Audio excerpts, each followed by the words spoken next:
ہماری مسلسل گفتگو قرآن اور کربلا کے موضوع پر چل رہی ہے، تو اس سے پہلے جو گفتگو ہو چکی اسی کے تسلسل میں ہم آج آگے بڑھ رہے ہیں، اور بغیر گزشتہ گفتگو کا کوئی حوالہ یا خلاصہ پیش کیے ہوئے ہم آگے بڑھ جائیں گے۔ تو بعض بنیادی نکات ہم نے اس سلسلے میں پیش کیے تھے جن کا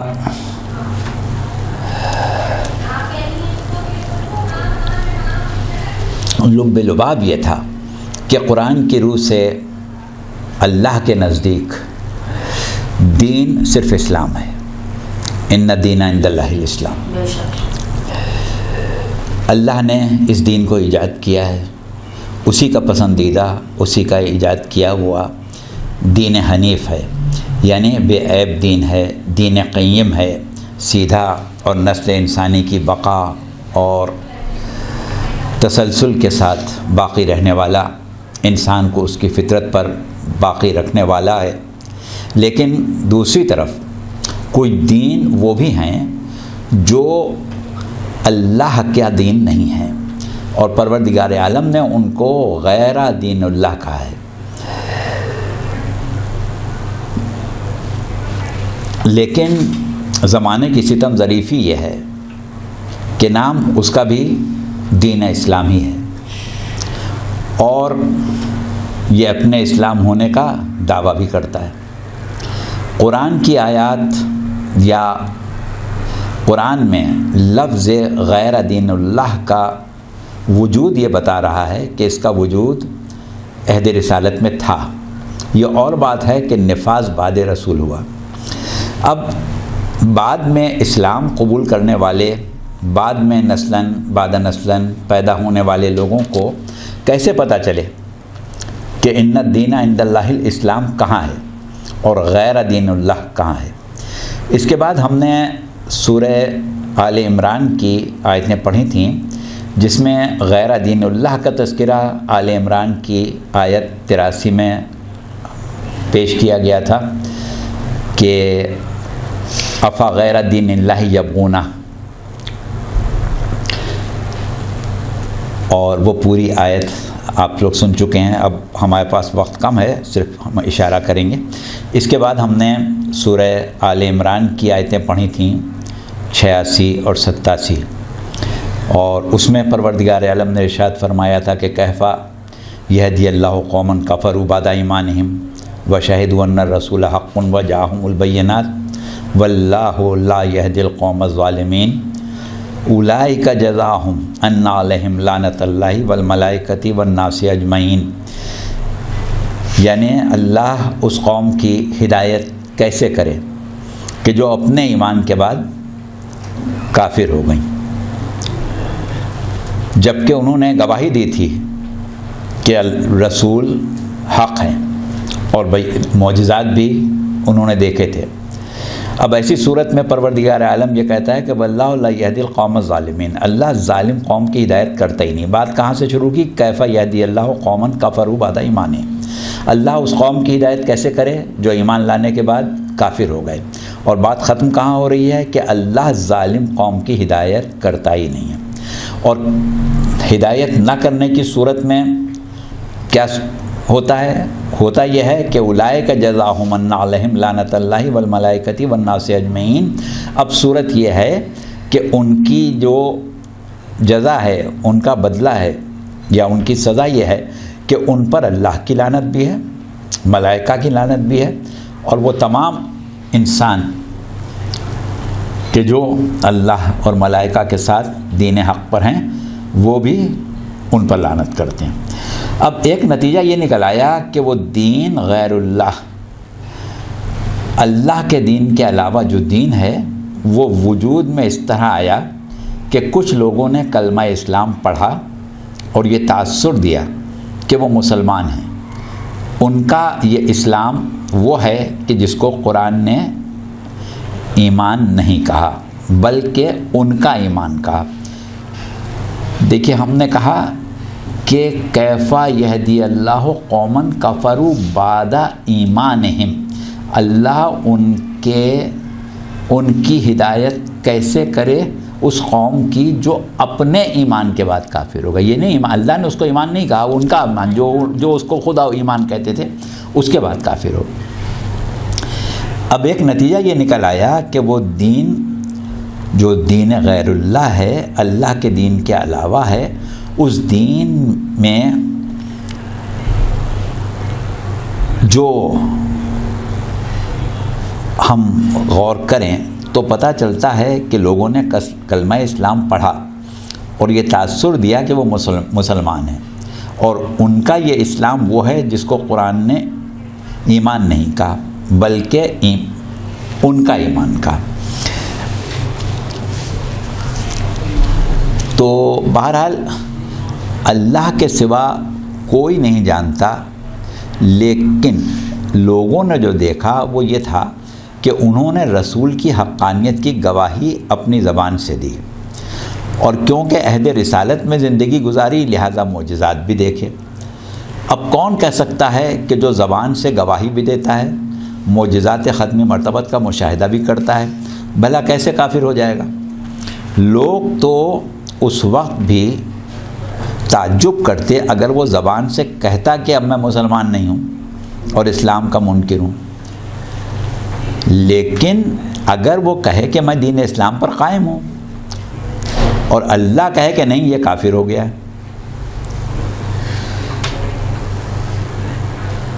تو ایسی صورت میں وہ یہ بھی کہہ رہا ہے کہ ہم اس کی ہدایت بھی نہیں کریں گے، اور نہ صرف یہ کہ ہدایت نہیں کریں گے بلکہ اس پر لعنت بھی کریں گے،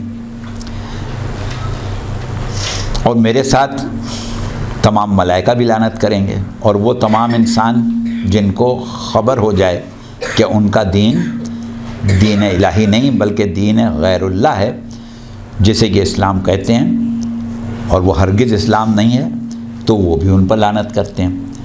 تو جس پر اللہ لعنت کرتا ہے، فرشتے لعنت کرتے ہیں، مومنین حقیقی لعنت کرتے ہیں، وہ کون ہوں گے؟ دیکھیے جس پر لعنت کی جائے اس کو کیا کہتے ہیں؟ ملعون. یہ مفعول کا صیغہ ہے، ملعون. لعنہ سے مفعول بنا ملعون. اب یہ بھی سمجھ میں آ گیا کہ اگر کسی کا ملعون ہونا ثابت ہو جائے تو اس کا اسلام جو ہے وہ غیر دین اللہ ہوگا. یعنی وہ ملعون ہو اور اپنے آپ کو مسلمان کہتا ہو تو اس کا مطلب اس کا اسلام جو ہے وہ اللہ والا اسلام نہیں ہے بلکہ غیر دین اللہ ہے. اچھا، اب ہم نے پہلی تقریر میں سورہ بنی اسرائیل کی 60ویں آیت پڑھی تھی. وَمَا جَعَلْنَا الرُّؤْيَا الَّتِي أَرَيْنَاكَ إِلَّا فِتْنَةً لِلنَّاسِ وَالشَّجَرَةَ الْمَلْعُونَةَ فِي الْقُرْآنِ، کہ وہ جو خواب ہم نے آپ کو دکھایا ہے وہ کچھ نہیں ہے سوائے لوگوں کی آزمائش کے، اور ایک سلسلہ نسب ہے جو قرآن کی روح سے ملعون ہے، لعنت زدہ ہے. تو قرآن کی روح سے ایک نسب یا ایک شجرہ جو ملعون ہے، اب اگر وہ شجرہ یا سلسلہ نسب کہیں مل جائے تو اس کا دین غیر دین اللہ ہوگا، یہ بات ثابت ہو جائے گی. اب دیکھیے خاص چیز کی طرف ہم آپ کی توجہ دلا رہے ہیں، اور اس کے لیے ہم لوگوں کی توجہات کے طالب ہیں. سورہ نساء ہے اور آیت ہے 77. سورہ نساء آیت 77.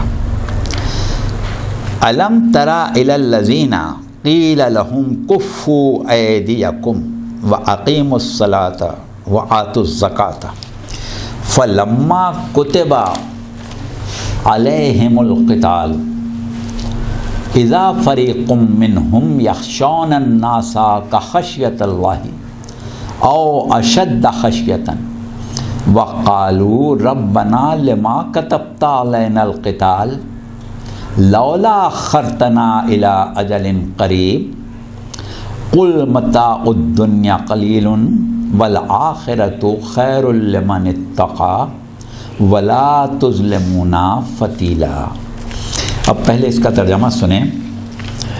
الم تری الی الذین قیل لهم کفوا ایدیکم واقیموا الصلاۃ وآتوا الزکاۃ۔ پروردگار عالم سرکار رسالت صلی اللہ علیہ وآلہ وسلم سے مخاطب ہو گیا، فرما رہا ہے کہ اے رسول کیا آپ نے ان لوگوں کو نہیں دیکھا کہ ان سے کہا گیا تھا کہ اپنے ہاتھوں کو جنگ سے روکو اور نماز پڑھو اور زکوٰۃ دو۔ فلما کتب علیہم القتال، اور جب ان کے اوپر قتال واجب کیا گیا، جہاد واجب کیا گیا، جدال و قتال جب ان پر واجب کیا گیا تو کیا ہوا؟ اذا فریق منہم، ان میں سے ایک گروہ، یخشون الناس کا خشیت اللہ او اشد خشیتا، اس میں سے وہ لوگ کیا ہوئے کہ فریقوں میں تبدیل ہو گئے، ان میں تفرقہ ہو گیا، اور ایک فریق جو تھا وہ لوگوں سے ایسے ڈرنے لگا جیسے اللہ سے ڈرا جاتا ہے، او اشد خشیتا، اور اس سے بھی زیادہ، یعنی لوگ اللہ سے جیسا ڈرنا چاہیے تھا ویسے لوگوں سے ڈرنے لگے، اور کیا کہنے لگے؟ کہا انہوں نے وقالوا ربنا، اے ہمارے رب، لما کتبت علینا القتال، یہ تو نے ہمارے اوپر جہاد کیوں واجب کر دیا، یہ تو نے ہمارے اوپر قتال کیوں واجب کر دیا؟ لولا اخرتنا الی اجل قریب، اس کو کچھ عرصے کے لیے مستقبل میں مؤخر کیوں نہیں کر دیا؟ اب رسول سے کہہ رہا ہے اللہ کہ ان سے کیا کہو کہ قل متاع الدنیا قلیل، ان سے کہو کہ دنیا کی زندگی اور جو تمہارا سرمایہ حیات دنیا ہے وہ بہت تھوڑا ہے، والآخرۃ خیر لمن اتقى، اور آخرت جو ہے وہ تقوی اختیار کرنے والوں کے لیے سب سے بہتر ہے، ولا تظلمون فتیلا، اور ان کے اوپر ذرہ برابر ظلم نہیں کیا جائے گا۔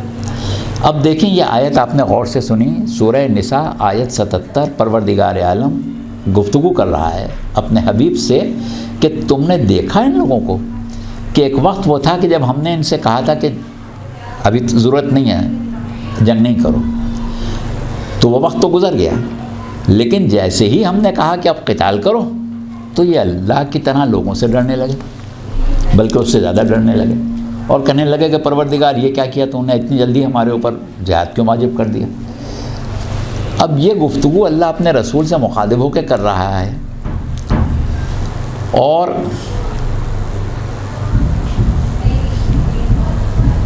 طریقہ پروردگار عالم کا جو یہاں پر بیان ہو رہا ہے وہ یہ ہے کہ خود اللہ نے ان لوگوں کے لیے آسانی چاہی تھی، اور ایک عرصے تک ان کو جہاد کی مشقت اور سختی میں نہیں ڈالا تھا، لیکن جب ان پر جدال و قتال واجب کر دیا گیا تو یہ آپس میں متفرق ہو گئے، اور متفرق ہونے کے بعد جو اکثریتی فریق تھا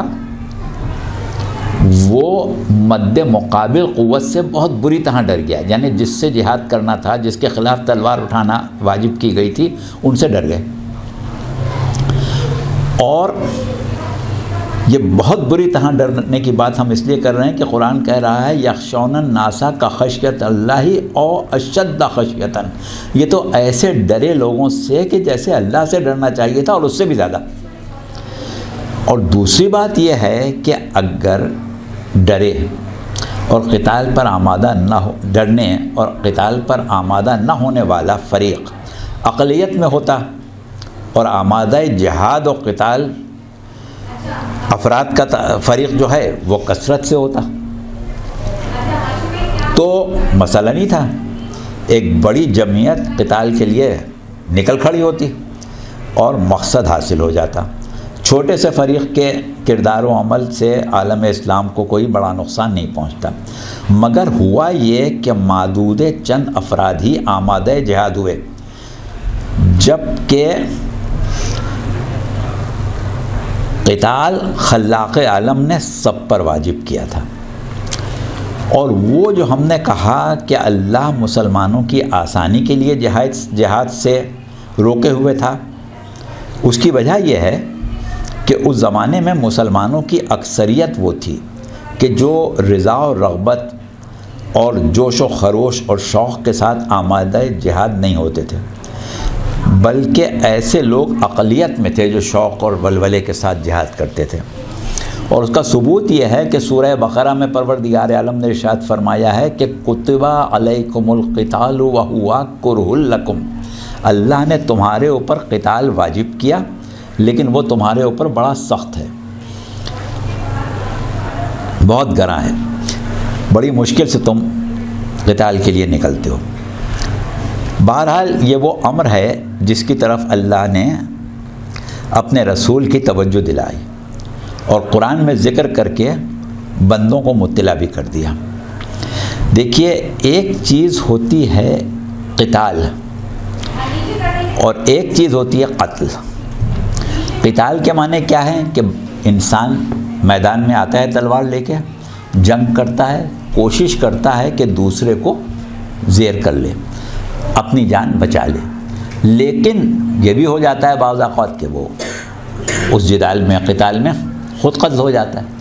تو ایک چیز ہوتی ہے قتال، یعنی مقصد یہ ہوتا ہے کہ لوگوں کو قتل کریں دین کی سربلندی کے لیے، اس مقصد کو پورا کرنے میں یہ بھی ہو جاتا ہے کہ خود قتل ہو جائیں۔ ٹھیک ہے، اچھا یہ بات ذہن میں رکھیے۔ اب یہ فیصلہ آپ خود کریں کہ یہ صورتیں کب پیش آئیں، کہ کبھی ایسا ہوا کہ اللہ نے کہا کہ ابھی جنگ نہیں کرو، اور پھر اس کے بعد اللہ نے کہا کہ جنگ کرو، تو لوگ جو تھے جو اللہ کی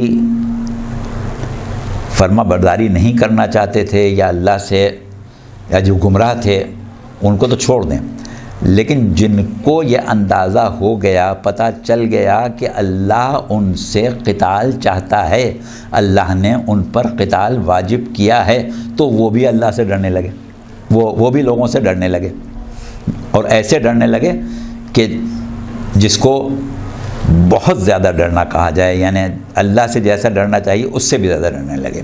ڈفرینس کیا ہوگا قتال میں اور قتل میں؟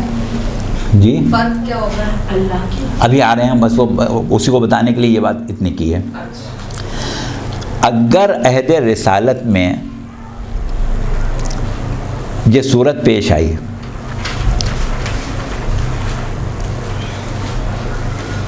تو کب پیش آئی کہ ایک دفعہ روکا گیا اور ایک دفعہ حکم دیا گیا۔ جب روکا گیا تب تو مسئلہ ہی نہیں تھا، جب حکم دیا گیا تو لوگ راضی نہیں ہوئے۔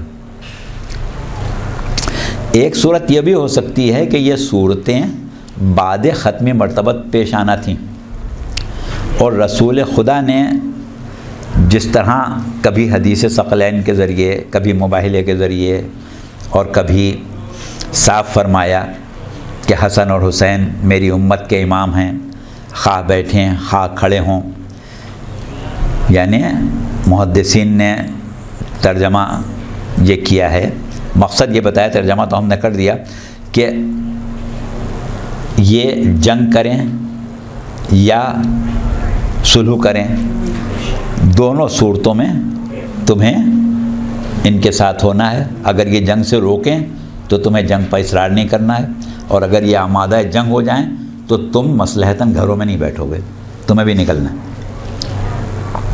اگر مسلمانوں کا بڑا بلکہ تقریباً تمام تر طبقہ یہ سمجھے کہ اگر حسین کا ساتھ دیا تو مارے جائیں گے، جب ایسی صورت ہے تو قتال مؤخر ہونا چاہیے، ورنہ ہم حسین کا ساتھ نہیں دے سکتے، بلکہ مصلحت کا تقاضا تو یہ ہے کہ یزید کی اطاعت قبول کر کے سکون سے بیٹھو۔ اب اللہ نے تو قتال واجب کیا اور اکثریت نے قبول نہیں کیا، تو اللہ سے کیا پوشیدہ تھا؟ قرآن اللہ کا دائمی معجزہ اور دلیل حقانیت پیغمبر خاتم الانبیاء ہے۔ سر سید الشہداء نے نوک نیزہ پر تلاوت کر کے قرآن کی عظمت اور شان اور بزرگی ثابت کر دی تھی، اور قرآن نے اپنی پراسرار آیات میں حسین کی عظمت کو سمو لیا تھا۔ گزشتہ تقریر میں ہم سورہ کہف کی پہلی آیت پر بات کر رہے تھے، جہاں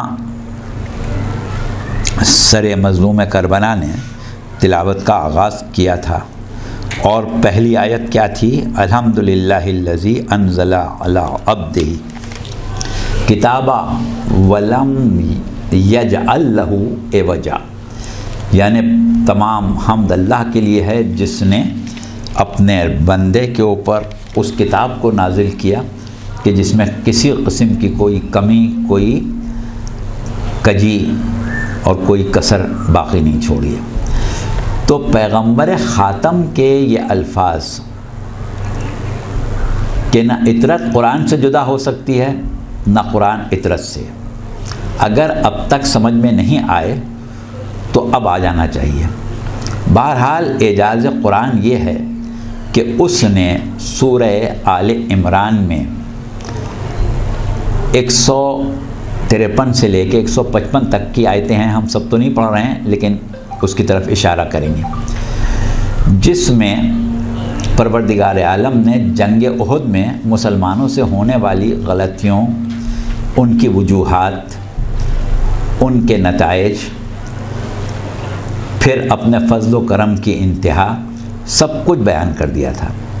مسلمانوں کی دنیا طلبی، رسول سے دلوں کے بھید چھپانا، وہ کمزوریاں اور بدعمالیاں جو شیطان کے فریب میں آ جانے کا سبب بنتی ہیں، ان کا بھی ذکر کیا۔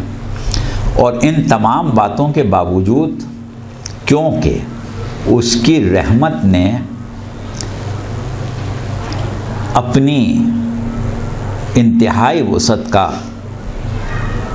ذکر کرتے ہوئے لوگوں کی خطاؤں کو درگزر کرنے کا اعلان بھی کیا، لیکن ان 4 آیات کے اسرار و رموز ہمارے موضوع کا حصہ نہیں ہے، صرف چند نکات کی طرف اشارہ کر کے ہم آیت 154 کے ایک فقرے پر بات کریں گے۔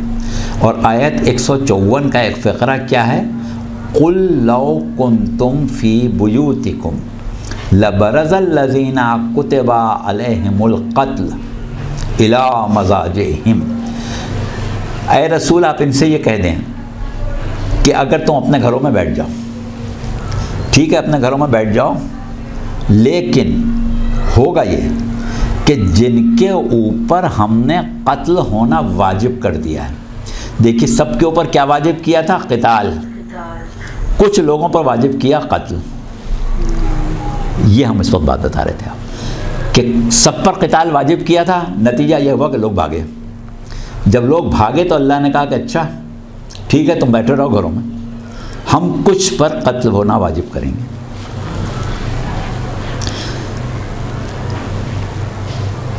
تو اب یہ گفتگو جو ہم کریں گے، اس میں آپ سمجھیے کہ یہ ہمارے موضوع کا حق ہے۔ اب پہلے چند نکات اور پھر روح کلام کی طرف آ جائیں۔ ایک بات یہ ذہن میں رکھیے کہ ابلیس نے پہلے دن کہہ دیا تھا کہ میں تیرے بندوں کی اکثریت کو بہکاؤں گا، لیکن جو تیرے مخلص بندے ہیں ان پر میرا بس نہیں چلے گا۔ یہ سورہ ہجر کی آیتیں ہیں، سورہ ہجر کی 40ویں آیت میں۔ اچھا، تو اس نے کہا کہ میں ان لوگوں کو بہکانے میں کامیاب ہوں گا کہ جن کی بندگی خالص نہیں ہے، لیکن جن کی بندگی خالص ہے وہ ان کو تو میں نہیں بہکا سکوں گا۔ تو اتنا ضرور ثابت ہوتا ہے کہ اگر کسی کو شیطان نے بہکا دیا تو اس کا مطلب کیا ہوا کہ اس کی بندگی جو ہے وہ خالص نہیں، یہ طے ہو گیا کہ بندگی میں وہ خالص نہیں۔ اور کہیں نہ کہیں کسی نہ قسم کا کھوٹ اس کی بندگی میں ضرور موجود ہے۔ اچھا، پھر سورہ ہجر کی 42ویں آیت میں یہ بھی کہا ہے کہ پروردگار عالم نے کہا کہ تیرا بس انہی لوگوں پر چل سکتا ہے جو گمراہ ہیں اور تیرا اتباع کرتے ہیں۔ اللہ نے کہا ہے کہ شیطان کا میرے بندوں کے اوپر کوئی زور نہیں ہے، لوگ خود شیطان کی پیروی کرتے ہیں۔ شیطان زبردستی کسی سے اپنی بات نہیں منوا سکتا۔ قیامت میں جب لوگ یہ کہیں گے کہ پروردگار مجھے شیطان نے بہکا دیا تھا، تو ابلیس یہ کہے گا کہ یہ جھوٹ بولتے ہیں، میرا ان کے اوپر کیا زور تھا، میں نے تو مشورہ دیا تھا، یہ خود دوڑ کے آ گئے، یہ نہ آتے تو میں کیا کر لیتا۔ اچھا، اب دیکھیے زیر نظر آیت جو ہے آل عمران کی 155ویں آیت، اس میں کیا کہا گیا ہے کہ جنگ احد میں جو لوگ جنگ سے منہ موڑ کے بھاگے، رسول بلاتے رہے، وہ واپس نہیں آئے، اس کی وجہ اللہ نے یہ بتائی کہ ان کو بہکانے میں شیطان کامیاب ہو گیا تھا، اور اس کی وجہ یہ تھی کہ ان کے نفوس میں بعض کمزوریاں اور بدعمالی کے برے اثرات موجود تھے۔ اب معلوم نہیں کیا وجہ تھی کہ وہ رہتے تو تھے اس ذات کے ساتھ یہ جو یزکیہم و یعلمہم الکتاب والحکمہ کا مصداق تھا، جو لوگوں کے نفوس کو پاک کرتا تھا، مگر بہرحال نفوس ابھی پاک نہیں ہوئے تھے۔ اب اس وقت تو اللہ نے درگزر سے کام لیا، لیکن اس بات کی حمایت نہیں کی اور نہ اس بات کی کوئی ضمانت لی کہ آئندہ اس قسم کے نفوس شیاطین سے محفوظ رہیں گے۔ بھاگنے کا عمل بخش دیا۔ شیطان کی سازش سے یا شیطان کے بہکانے سے جو عمل ہو گیا وہ راہ فرار تھی۔ اچھا، لیکن اس سے پہلے خود ان کے بارے میں اللہ نے بیان کیا جس کا تعلق شیطان سے نہیں ہے۔ یہ 154ویں آیت میں ہے اور ان کے دل کی بات اللہ بیان کر رہا ہے۔ یقولون حل لنا من الامر من شیء قل ان الامر کلہ للہ یخفون فی انفسہم ما لا یبدون لک یقولون لو کان لنا من الامر شیء ما قتلنا ہاہنا۔ یہ لوگ اب یہ کہتے ہیں کہ یہ تمام امور چلانے میں ہمیں بھی کوئی اختیار ہے، یعنی ان کا مطلب یہ ہے کہ بس جو رسول نے فیصلہ کر لیا وہی ہمیں کرنا ہے۔ یہ کیا بات ہوئی، ہمیں بھی تو کچھ اختیار ہونا چاہیے۔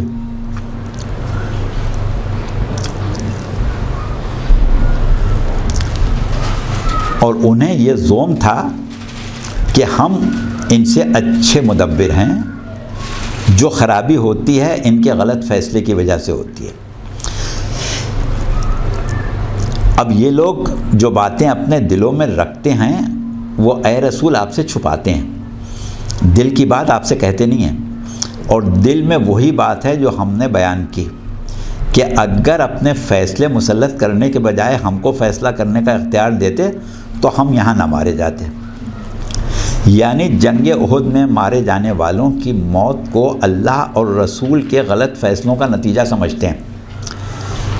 اب کیونکہ یہ حملہ، اچھا اب دیکھیے یہ سب بات تو ہو گئی، جس طریقے سے بھی ہوا اور لوگ شکست کھا گئے، اور اب وہ یہ سمجھ رہے ہیں کہ یہ اللہ اور رسول نے غلط فیصلہ کیا تھا جس کی وجہ سے ہم مارے گئے۔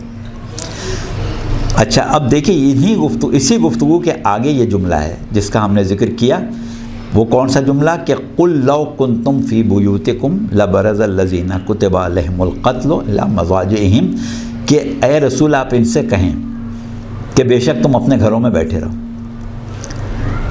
لیکن ہم نے جن کے اوپر قتل ہونا واجب کر دیا ہے وہ ضرور اپنے گھروں سے نکلیں گے اور اپنے پیروں سے چل کے اپنے مقتل میں آ جائیں گے۔ اب قرآن میں اس تسلسل کے درمیان اس جملے کو پروردگار عالم نے رکھا ہے۔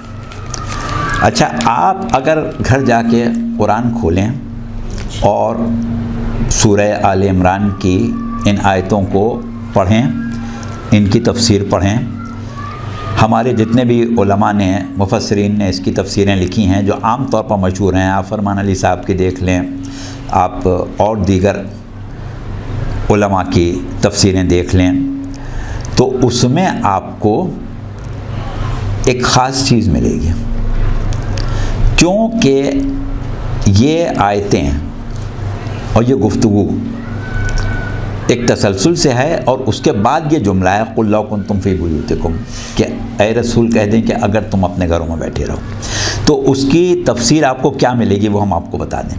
زیادہ تر ہمارے علماء نے یہی تفسیر کی ہے، لیکن ہم وہ تفسیر نہیں کر رہے ہیں۔ اس جملے میں ان کی، یعنی ان لوگوں نے یہ کہا کہ یہ جو لوگ کہہ رہے ہیں نا کہ اگر ہم کو اللہ اور رسول یہاں لے کے نہ آتے تو ہم مارے نہ جاتے، یہ ان کے غلط فیصلے کی وجہ سے ہم مارے گئے، تو ان سے یہ کہہ دو کہ بھائی ایسا مسئلہ نہیں ہے، اگر تمہاری موت آ گئی تو کہیں بھی ہوگے تم مر جاؤ گے، یہاں آنے کی وجہ سے نہیں مرے ہو، اگر تمہاری موت کا وقت ہے تو جہاں بھی ہوگے مر جاؤ گے، تو یہ کہنا کہ ہم یہاں آنے کی وجہ سے مر گئے، یہ تم غلط فہمی میں مبتلا ہو۔ عموماً ہمارے مفسرین نے اس کا یہی اس کی تفسیر کی ہے۔ اب اس کو تو بہرحال اسی وقت اور اسی جگہ قتل ہونا تھا، بظاہر وجہ اور سبب کچھ بھی ہو، یعنی اگر اس کے موت کا وقت آ گیا تھا تو جہاں بھی ہوگا وہاں مر جائے گا، یہ ضروری تھوڑی کہ یہاں آیا تو مرا۔ یہ ہے تفسیر اس کی۔ تو ہمارے مفسرین نے یہی لکھا ہے کہ جب موت کا وقت آ جاتا ہے تو اس میں تاخیر نہیں ہوتی ہے، جہاں بھی ہوتا ہے آدمی مر جاتا ہے، لہذا یہ سمجھنا کہ یہاں لائے گئے اور یہ غلط فیصلہ کیا گیا تو ہم مرے۔ اچھا، اور یہ تفسیر جو ہے یہ خلاصہ ہے، ہم ایک آدمی کی تفسیر نہیں بیان کر رہے ہیں، اپنے زیادہ تر مفسرین کی تفسیر کا خلاصہ بیان کر رہے ہیں، تو اس سے تو پتہ یہ چلتا ہے کہ ہمارے بیشتر مفسرین اس کی یہ تفسیر کرتے ہیں۔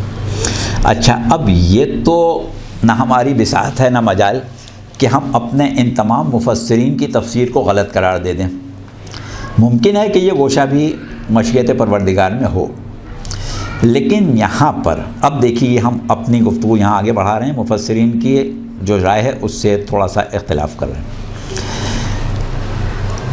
یہاں ہمارے خیال میں ایک عدم توجہ مفسرین سے ہوئی ہے، اور وہ یہ ہے کہ وہ لوگ جو اعتراض کر رہے ہیں کہ اگر ہم یہاں نہ آتے تو اس طرح نہ مارے جاتے، تو وہ جو بات کر رہے ہیں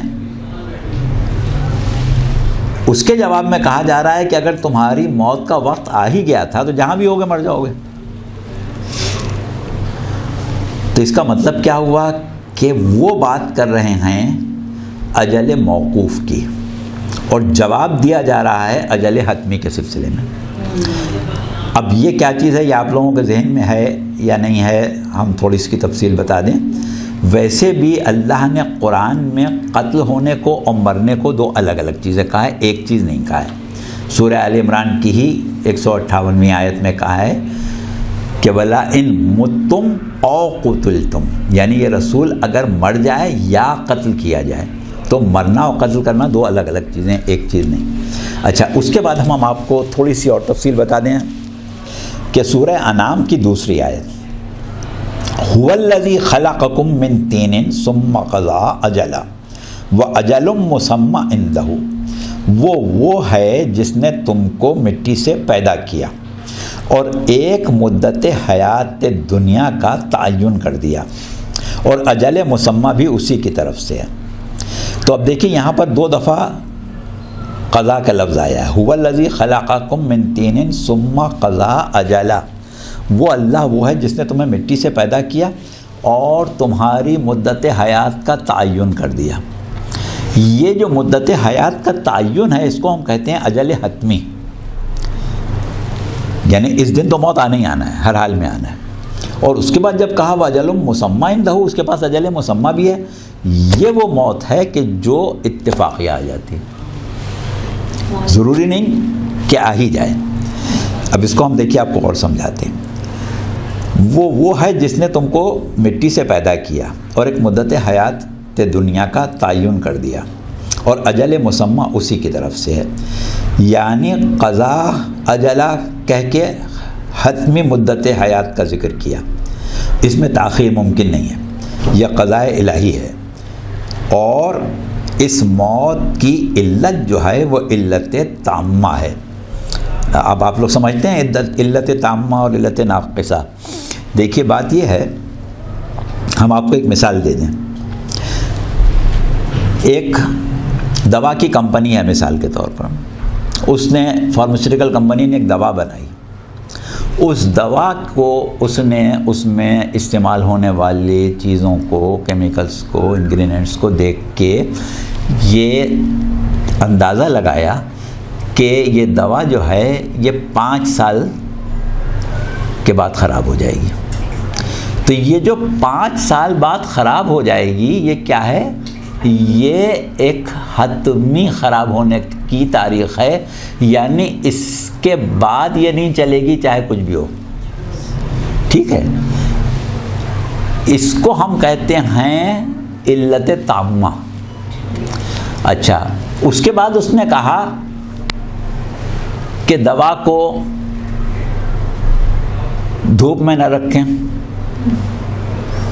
ڈھکنا کھلا نہ چھوڑیں، فلاں چیز کی احتیاط کریں۔ تو اس کا مطلب یہ ہے کہ اگر وہ احتیاط نہیں کی گئی تو کب خراب ہو جائے گی؟ کبھی بھی ہو جائے گی، اس کے لیے کوئی وقت مقرر نہیں، کبھی بھی ہو جائے گی۔ تو بس اسی طریقے سے پروردگار عالم نے جب انسان کو خلق کیا تو ایک حیات، مدت حیات اس کی حتمی طور پر طے کر دی کہ اس دن تو اس کو مرنا ہی ہے۔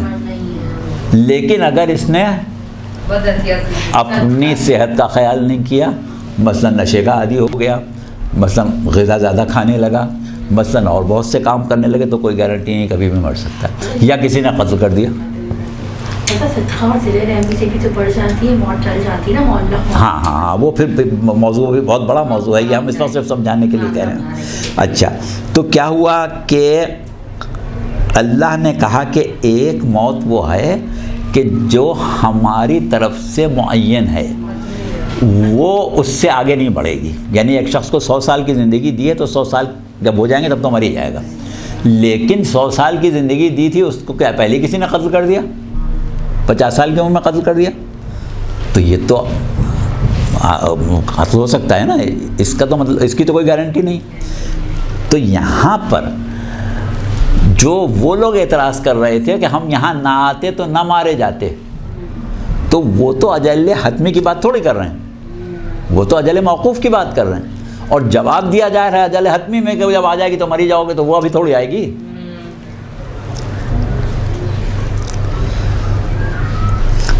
تو جو کسی علت ناقصہ کی وجہ سے موت آئے، ایسی علت کو ہم کہتے ہیں علت ناقصہ، کہ جو ہو بھی سکتی ہے اور نہیں بھی ہو سکتی ہے، تو اس کی کوئی ضمانت نہیں ہوتی، کوئی گارنٹی نہیں ہوتی، اگر غلطی کی ہے تو موت آئے گی۔ اب دیکھیں اس کی مثال کیا ہے کہ مولا امیر المومنین علیہ السلام ایک ایسی دیوار کے نیچے بیٹھے ہوئے ہیں کہ جو ہل رہی ہے، ابھی گر جائے گی۔ جب مولا نے دیکھا کہ دیوار گرنے والی ہے تو آپ وہاں سے اٹھے، دیوار کے حد سے باہر چلے گئے۔ تو ایک شخص نے کہا کہ یا علی، قضاء الہی سے بھاگ رہے ہیں، بھئی اگر اللہ موت لکھی ہے تو آئی جائے گی۔ تو آپ نے کہا کہ قضاء سے قدر کی طرف بھاگ رہا ہوں، قضاء الہی سے قدر الہی کی طرف بھاگ رہا ہوں۔ قضاء یہ ہے کہ اس کے نیچے دب جاؤ گے تو مر جاؤ گے، اور قدر یہ ہے کہ اگر نہیں دبو گے تو نہیں مرو گے۔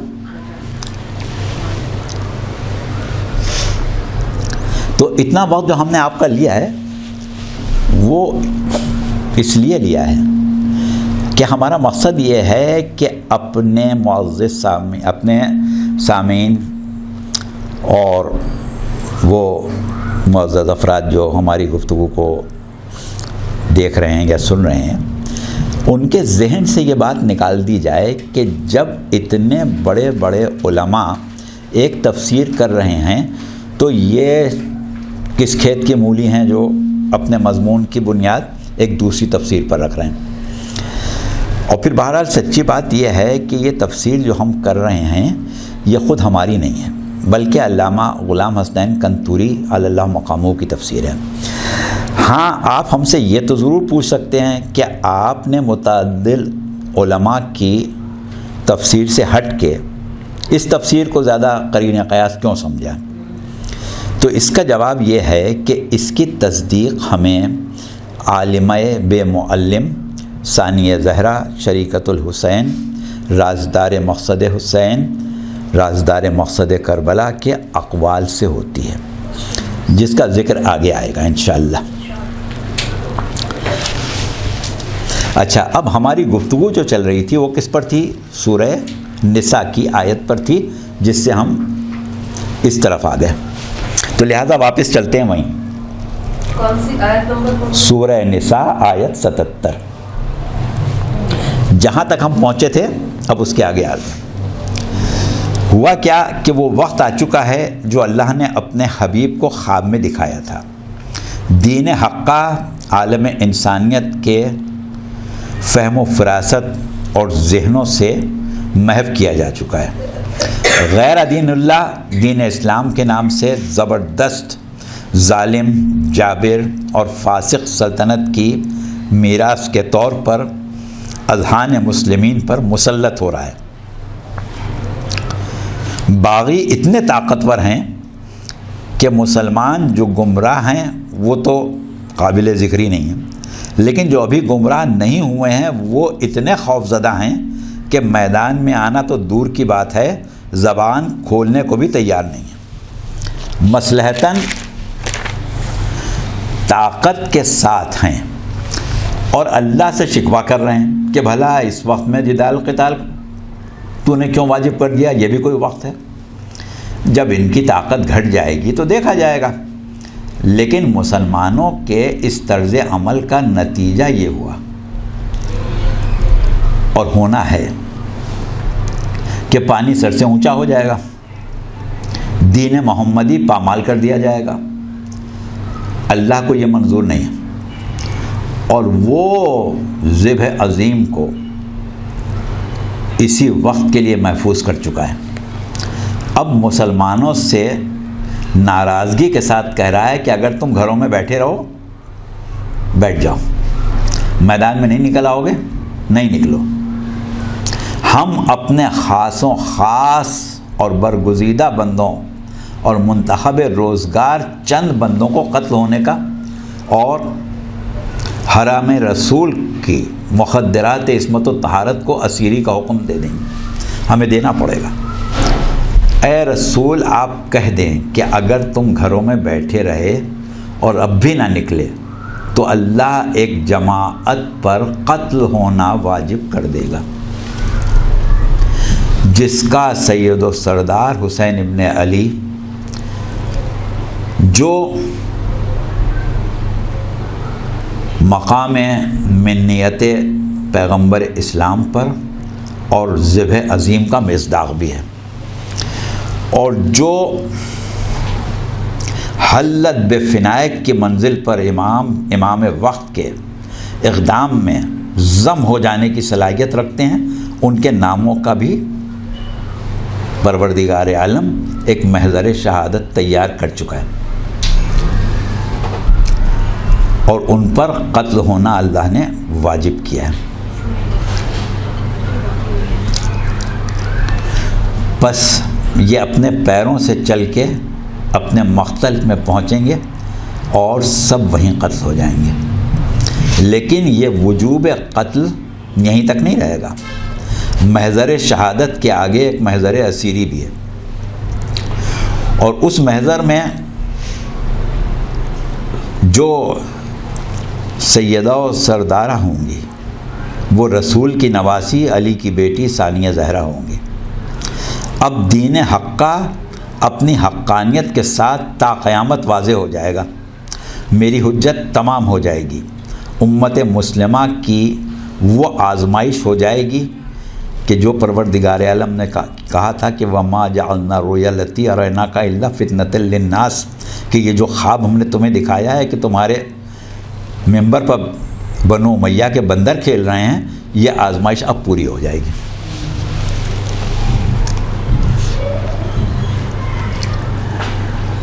اچھا، اب سوال یہ کہ ہم اپنے طور پر تو اپنے مضمون کی روح تک پہنچ گئے ہیں، لیکن لوگ کہہ سکتے ہیں کہ آپ اس کی دلیل میں کچھ اور وضاحت کریں۔ تو دیکھیے، پہلی چیز جو ہم بتائیں وہ یہ ہے کہ شریعت اسلامیہ میں جہاد بالغ مرد پر واجب ہے، جبکہ کربلا میں ہمارے 3 ائمہ معصوم موجود تھے، امام حسین بھی تھے، امام زین العابدین بھی تھے، امام محمد باقر علیہ السلام بھی تھے، اور ان کی موجودگی میں نابالغ بچوں نے جہاد کیا، اور اس یقین کے ساتھ کیا کہ اس وقت شریعت عمومی پر عمل ہمیں نہیں کرنا ہے، بلکہ خصوصی شریعت ہمارے لیے اللہ نے بھیجی ہے جس میں ہمارے اوپر قتل ہونا واجب ہے، ورنہ عام حالت میں تو نابالغ بچے پر جہاد واجب نہیں ہوتا۔ اچھا، پھر اس کے بعد آپ یہ دیکھیں کہ شہدائے کربلا شب عاشور امام سے پوچھتے تھے کہ ہمارا نام محضر شہادت میں ہے۔ اس کا مطلب یہ کہ بارگاہ خداوندی میں شہدائے کربلا کی شہید ہونے والوں کی کوئی فہرست موجود تھی جن پر اللہ نے قتل ہونا واجب کیا تھا۔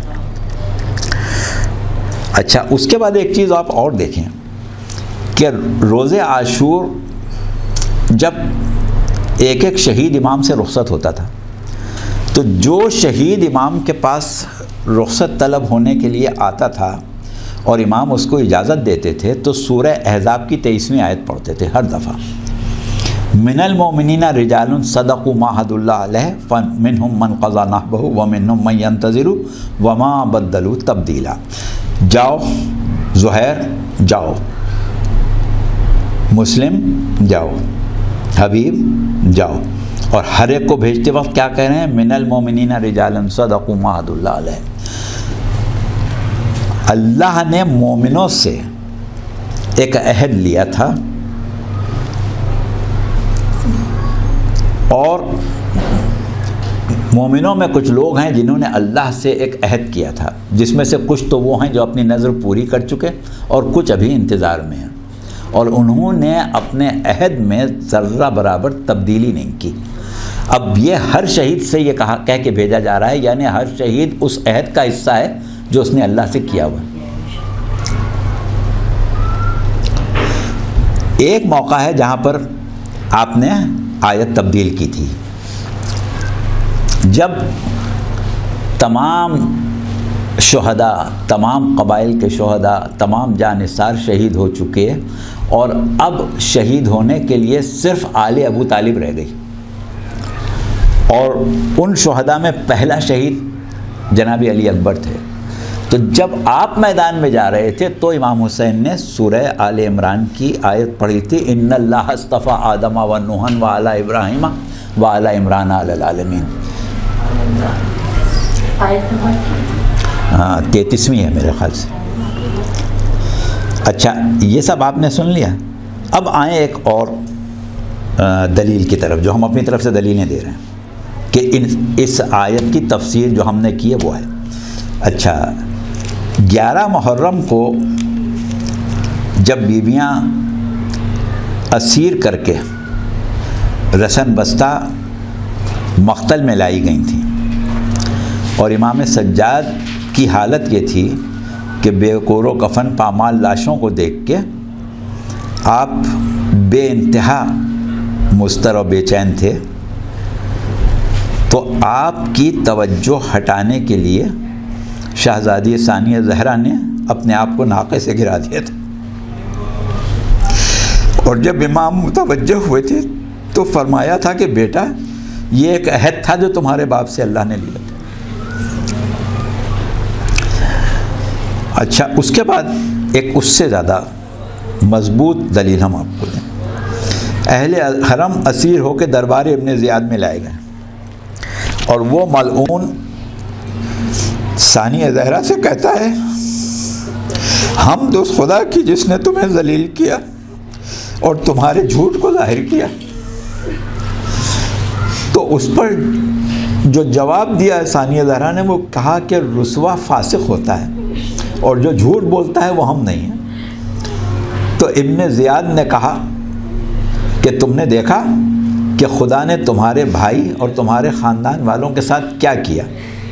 اب دیکھیے، یہ جب اس نے کہا کہ تم نے دیکھا کہ اللہ نے تمہارے بھائی کے ساتھ اور تمہارے خاندان والوں کے ساتھ کیا کیا، تو اس کا جو جواب شہزادی نے دیا ہے وہ ہم پہلے ترجمہ نہیں کر رہے ہیں، اس کو آپ کے الفاظ میں ہی بتا رہے ہیں۔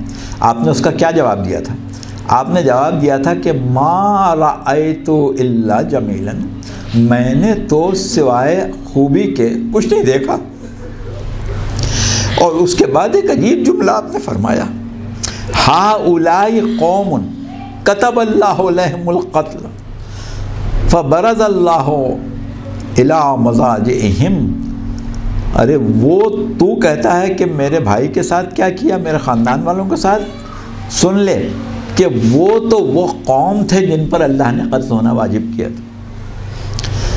یہ لوگ جو قتل ہو گئے، ان پر تو اللہ نے قتل ہونا واجب کیا تھا، بس اللہ نے انہیں ان کی قتل گاہ میں پہنچا دیا۔ اب اگر قرآن کے اس فقرے کو، جس میں ارشاد رب العزت ہے کہ قُلْ لَوْ كُنْتُمْ فِي بُيُوتِكُمْ لَبَرَزَ الَّذِينَ كُتِبَ عَلَيْهِمُ الْقَتْلُ إِلَىٰ مَضَاجِعِهِمْ، کہ بے شک اے رسول ان سے کہو کہ بیٹھے رہو گھروں میں، ہم بھی کچھ لوگوں پر قتل ہونا واجب کریں گے، اور ان کے قتل ہونے کا نتیجہ یہ ہوگا کہ تمہاری سرد مہری، تمہاری نالائقی، تمہاری جو غیر ذمہ داری ہے، اس سب کا ازالہ ان کے قتل ہونے سے ہو جائے۔ اب آپ بتائیں کہ پوری تاریخ اسلام میں کربلا کے علاوہ کبھی ایسا ہوا کہ مجاہدین جدال و قتال اور فتح و نصرت و کامیابی کے بجائے محض قتل ہونے کے لیے قتل میں گئے ہوں؟ اور جو جنگ انہوں نے کی وہ صرف حکم شریعت عمومی پر عمل کرنے کے لیے کہ اپنی جان کو بچا کے نہ ہے، بغیر مزاحمت کے اپنے سر تلواروں کے آگے نہیں رکھنا ہے، اس لیے جدال کیا تھا، لیکن یہ طے شدہ تھا کہ ان کو قتل ہونا ہے۔ اور جب نکلتے تھے تو یہ قتل ہونے کی اجازت لے کے نکلتے تھے کہ ہمیں قتل ہونا ہے۔ اور ایسا کبھی ہوا ہی نہیں کہ جتنے لوگ میدان جہاد میں آئے ہوں سب قتل ہوگا۔ بہرحال کربلا اور اقدام امام حسین، شہادت اور اسیری، اللہ نے اس طرح قرآن میں رکھا ہے کہ کوئی شریف النفس صاحب علم ان حقائق اور قرآن کی اعجازی حیثیت سے انکار نہیں کر سکتا۔ سورہ کہف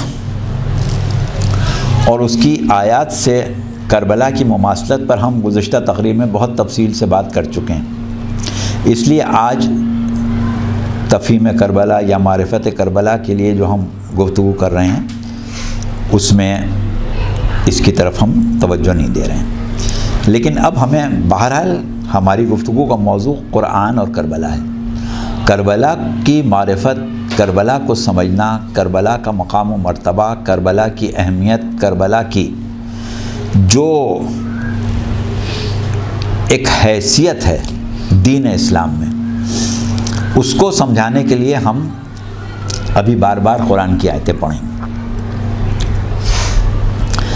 تو دیکھیے، اب ہم آ رہے ہیں قرآن کی ایک ایسی آیت کے اوپر کہ جو قرآن میں 2 مرتبہ آئی ہے۔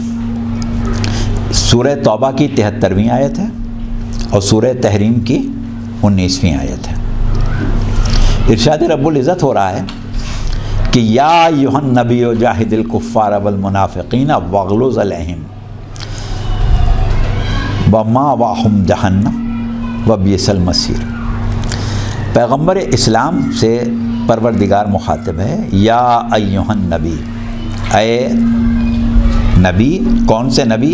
جس سے ہم بات کر رہے ہیں، یعنی پیغمبر اسلام۔ آپ کفار اور منافقین کے مد مقابل جہاد کیجئے اور ان پر سختی کیجئے۔ ان کا ٹھکانہ جہنم ہے اور وہ بہت برا ٹھکانہ ہے۔ اب دیکھیے، یہ آیت آپ نے سن لی، یہ آیت قرآن میں 2 مرتبہ آئی ہے۔ سورہ توبہ آیت 73 اور سورہ تحریم آیت 9، توبہ 73 73۔ دیکھیے، اب قرآن کے اسلوب پر آپ غور کریں۔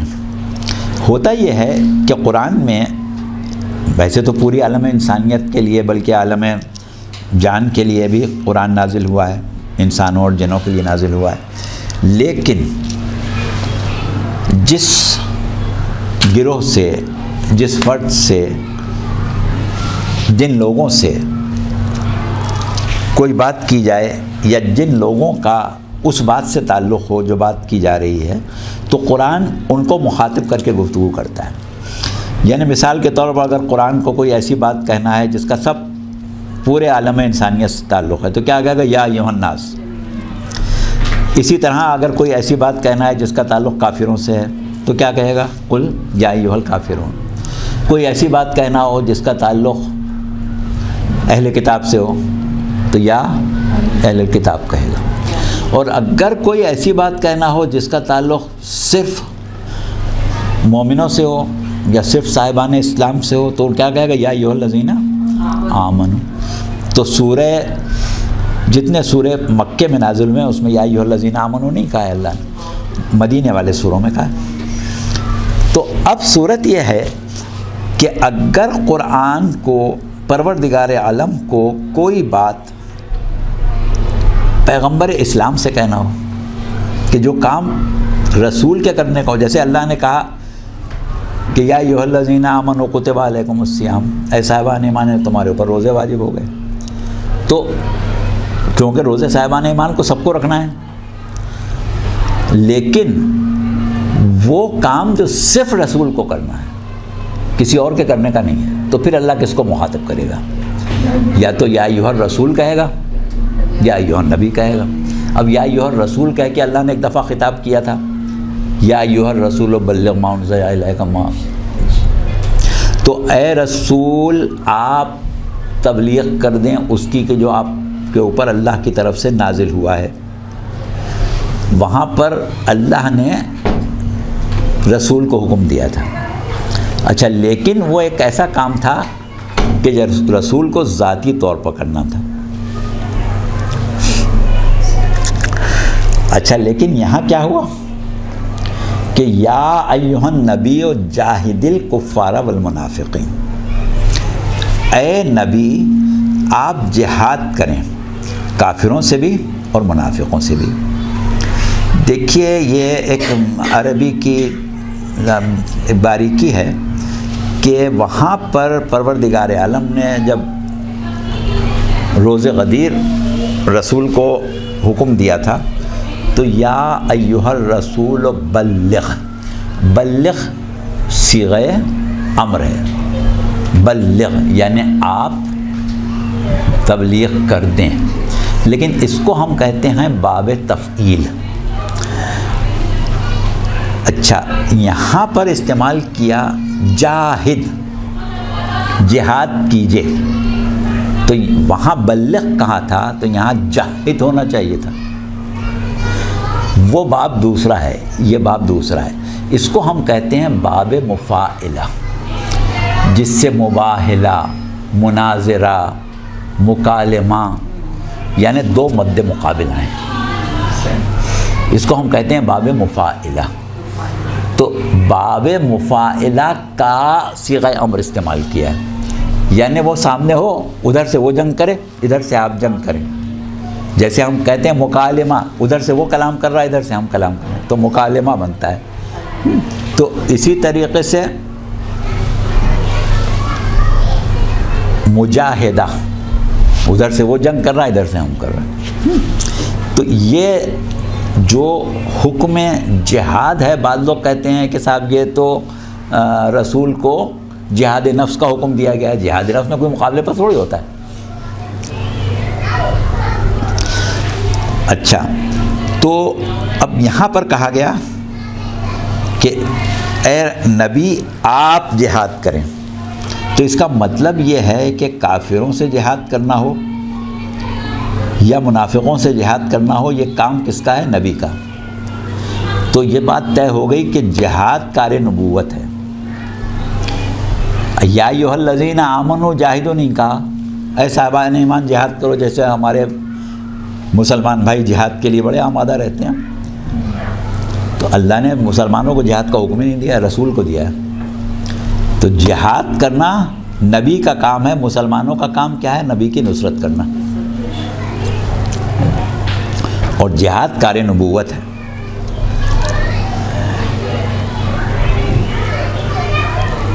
اب دیکھیے، حالانکہ پروردگار عالم نے رسول کو اور مقامات پر بھی مخاطب کیا ہے، یا ایھا المزمل کہہ کے کیا، یا ایھا المدثر کہہ کے کیا، مگر جب خاص طور پر آپ کا عہدہ نبوت براہ راست استعمال کیا تو یہ بات واضح ہو جاتی ہے کہ یہ کام جو ہے یہ کار نبوت ہے. حالانکہ جب یا ایھا المدثر کہا تھا وہاں بھی قم فانذر کہا تھا کہ ڈرانے کے لیے اٹھو، نبوت کا کام کرو، لیکن یہاں پر خاص طور سے یا نبی کہہ کے جہاد کا حکم دیا ہے.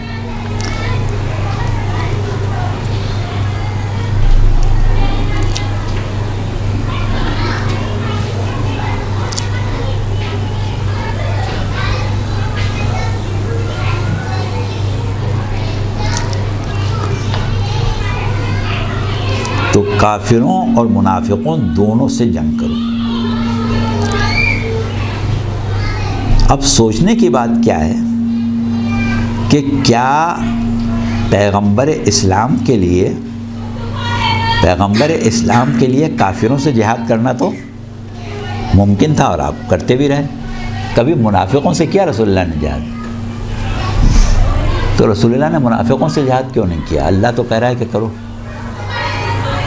اللہ کہہ رہا ہے منافقوں سے جہاد کرو، اور ایسے الگ سے نہیں کہہ رہا ہے. جاہد الکفار والمنافقین، حکم ایک ہی ہے. اے رسول جہاد کرو کافروں سے منافقوں سے. تو جہاد کا حکم ایک دفعہ دیا گیا ہے. تو جس حکم کے ذیل میں کافروں سے جہاد کیا جا رہا ہے اسی حکم کے ذیل میں منافق سے بھی جہاد کرنا.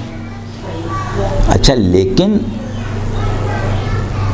ہم یہ دیکھتے ہیں کہ پیغمبر اسلام نے اپنی زندگی میں کبھی جہاد کیا نہیں منافقوں سے. جتنے بھی جہاد کیے مقابلے پر کافر ہوتے تھے اور منافق خود رسول کے لشکر میں.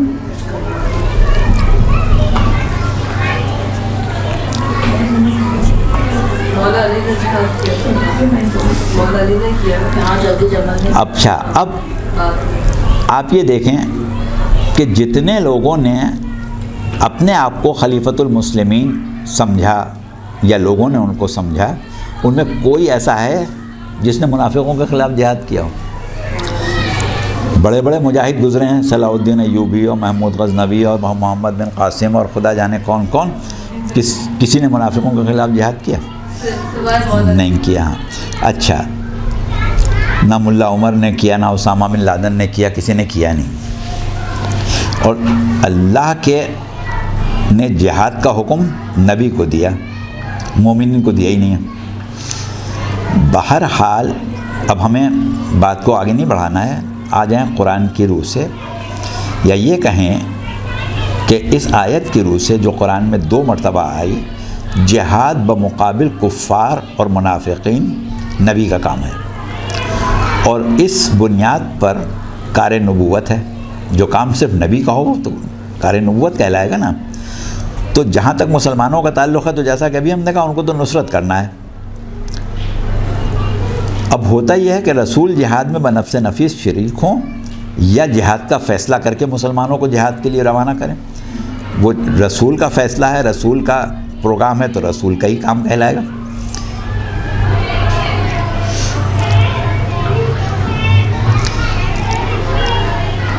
اچھا، اب دیکھیے لوگ مسلمان یہ کہتے ہیں کہ صاحب عہد رسالت میں بڑے نیک اور عادل لوگ ہوا کرتے تھے۔ جہاں تک منافقین کا تعلق ہے 2-4 تھے، 4-5 منافق بھی تھے، سب منافق تھوڑی تھے، یا اکثریت منافقین کی تھوڑی تھی۔ اب سوال یہ کہ اگر منافق 8, 10, 15, 20, 25, 50 بھی ہوتے تو یہ حکم ہوتا کہ پکڑ کے قتل کر دو، ان کے مقابلے پر جنگ کرنے کھڑے ہونے کی کیا ضرورت تھی؟ مقابلے پر اسی طرح جنگ و جدال کرنا جیسے کافروں سے کرنا ہی تو جب ہی ہو سکتا ہے جب ہزاروں ہوں، ہزاروں لاکھوں ہوں گے تو ایسے جنگ ہوگی، 2, 5, 10, 15, 50 ہوں گے تو پکڑ کے قتل کر دیے جائیں گے۔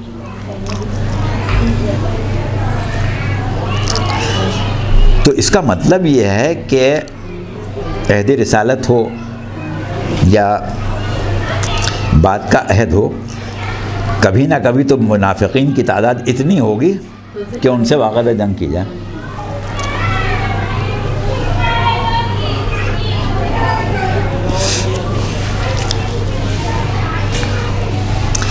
اچھا، اب یہ چند نتائج ہم نے پہلے نکال کے آپ کی خدمت میں پیش کر دیے۔ اب منافق کی تعریف سن لیں آج کی حد تک، تاکہ آج ہماری تقریر کا وقت پورا ہو جائے، پھر انشاءاللہ اس کے آگے کل کریں گے۔ منافق ہوتا کون ہے؟ اذا جاءک المنافقون قالوا نشهد انک لرسول اللہ واللہ یعلم انک لرسولہ واللہ یشہد ان المنافقین لکاذبون۔ منافقوں کی تعریف اللہ نے کیا کی کہ اے رسول، جب منافقین آپ کے پاس آتے ہیں تو کیا کہتے ہیں کہ ہم گواہی دیتے ہیں کہ آپ اللہ کے رسول ہیں۔ اب بتائیے، اگر ہمارے سامنے کوئی رسول کے پاس آئے اور کہے ہم گواہی دیتے ہیں کہ آپ اللہ کے رسول ہیں، تو ہم اسے کیا سمجھیں گے؟ ہمیں تو نہیں پتہ چلے گا، ہم تو اس کو مسلمان ہی سمجھیں گے نا۔ رسول کے پاس آ رہا ہے، گواہی دے رہا ہے، تو اس کا مطلب یہ کہ سب لوگ اس کو مسلمان ہی سمجھتے ہیں۔ اب یہ جو بات اللہ کہہ رہا ہے کہ بے شک آپ اللہ کے رسول ہیں، لیکن اللہ یہ گواہی دے رہا ہے کہ یہ جھوٹے ہیں، تو اللہ نے کیا سامنے کھڑے ہو کے مسلمانوں کے گروہ میں صحابہ کے سامنے کھڑے ہو کے گواہی دی تھی کہ اللہ کھڑا گواہی دے رہا ہے کہ یہ سب منافق ہیں؟ اللہ کی گواہی کا علم تو رسول کو ہے، اللہ کوئی اعلان تو نہیں کر رہا ہے کھڑے ہو کے ڈنکے کی چوٹ پر۔ تو اس کا مطلب کیا ہوا کہ جتنے منافقین ہیں ان کے نفاق کا علم اللہ کو اور رسول کو ہے، باقی ہم سب تو ان کو مومن سمجھتے ہیں۔ عام مسلمانوں کے آگے تو کھڑے ہو کے اللہ نے اعلان نہیں کیا تھا نا، اور نہ منافق کے سر پر کوئی سینگ ہوتے ہیں، نہ اس کی کوئی پہچان ہوتی ہے، وہ تو اللہ کا رسول جانتا ہے، اللہ جانتا ہے۔ وہ کلمہ بھی پڑھ رہے ہیں، نماز بھی پڑھ رہے ہیں، روزے بھی رکھ رہے ہیں، جہاد میں بھی جا رہے ہیں۔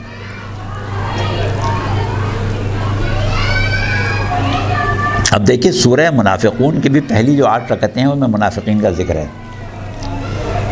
اور ان کے متعلق بہت کچھ باتیں بیان کی گئی ہیں، لیکن خیر ہمیں اتنی زیادہ تفصیل میں نہیں جانا ہے، ہمارا مقصد کچھ اور ہے۔ ہم صرف یہ بتانا چاہتے ہیں کہ منافق کہتے کس کو ہیں؟ منافق اس کو کہتے ہیں کہ جو حقیقتاً کافر ہوتا ہے لیکن لوگ اس کو مومن سمجھتے ہیں۔ تو اب یہ تعریف کب تک اس پر صادق آئے گی؟ یعنی منافق کب تک منافق رہے گا؟ منافق اس وقت تک منافق رہے گا جب تک لوگ اس کو مومن سمجھتے رہیں۔ جس دن پتہ چل جائے تو کافر ہو جائے گا، پھر تو منافق نہیں رہے گا نا۔ تو منافق کے زمرے میں اس وقت تک آتا ہے جب تک مومن سمجھا جائے۔ تو اس کا مطلب منافق جب ہی رہے گا جب تک مومن سمجھا جا رہا ہے، ورنہ پھر کافر ہو جائے گا، پھر منافق کہاں رہے گا؟ اب اگر بالفرض منافق جو ہے وہ تلوار لے کے رسول اللہ کے سامنے لڑنے آ جائے تو منافق نہیں رہے گا، کافر ہو جائے گا۔ تو رسول تو کافر سے ہی لڑیں گے نا، منافق سے کہاں لڑیں گے؟ یعنی رسول کے لیے عملاً اور عقلاً منافق سے جنگ ممکن ہی نہیں ہے، اور اللہ حکم دے رہا ہے کہ کرو، اور کار نبوت قرار دے رہا ہے۔